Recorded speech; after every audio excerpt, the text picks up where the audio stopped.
সবজি সব কেটে বেছে নিয়েছি, মাছও ভাজা হয়ে গেছে। এখন আমি রান্নাগুলো দুই কড়াইতে করব। এই মাছ ভাজা দেখিয়েছি, এই যে সেই কড়াই, আর এই যে সেই সবজিগুলো।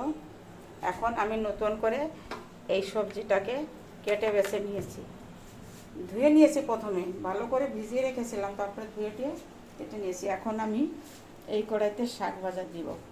তেল আছে, আমি ওইটুকুই রাখবো। আর রসুনগুলো কতগুলো দিয়েছি, কর্তা মশাই বলে গা হাত পা ব্যথা, রসুন খেলে ভালো হবে, তাই বেশি রসুন দিতে দেবে। রসুনটা ভালো করে একটু ভেজে নেব, তারপরে কাঁচা লঙ্কা দেবো। রসুন হাফ ভেজেছি, মানে আবার শাকের সঙ্গে তো ভাজা হবে, তাই এইটুকু করেছি।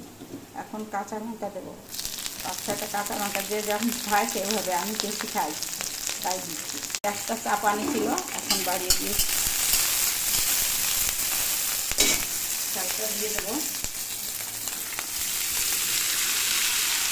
আমার মতন লবণ দেবো। শাকে বেশি লবণ লাগে না, শাক কমে যাবে, অল্প হয়ে যাবে, তাই সেইভাবে অল্প লবণ দিতে হবে।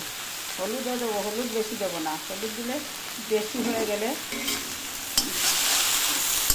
কিছু লাগবে, টেস্ট কম হবে। আর শাকে আমি তেলও কম দেবো, তেল কমে শাক ভাজা ভালো লাগে।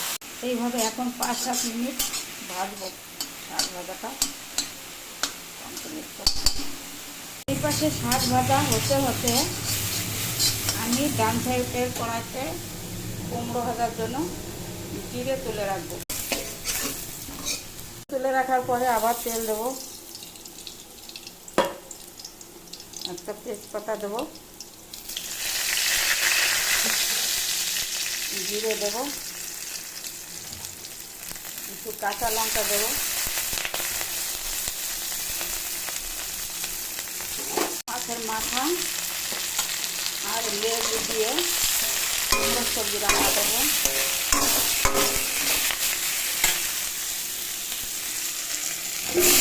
দিয়ে দিয়েছি লবণ, পরিমাণ মতন হলুদ, নাড়াচাড়া করবো।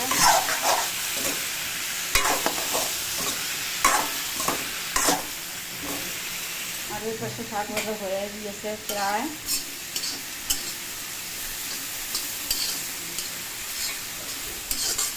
প্রায় বলতে অনেকটাই দেয়। ভাজা রেডি, কুমড়োর তরকারি, তো জল দিতে হবে। কুমড়োর সবজিতে জাল হচ্ছে।